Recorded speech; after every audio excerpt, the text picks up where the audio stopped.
Kim Chiu at Paolo Avellino, nakarating na sa Cebu para sa pagsisimula ng shooting.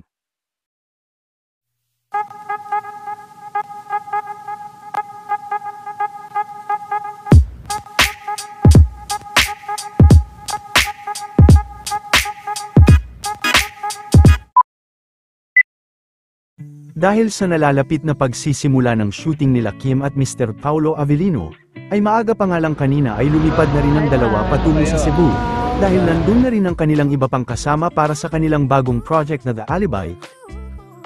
Ngayong pa lang din ay excited na ang mga fans ng Kim Pao sa kung ano ang tatakbuhin ng kanilang bagong serye.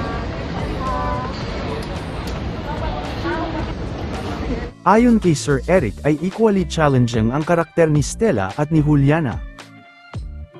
Todo check na din ang kanilang team para sa gagamitin nilang equipment.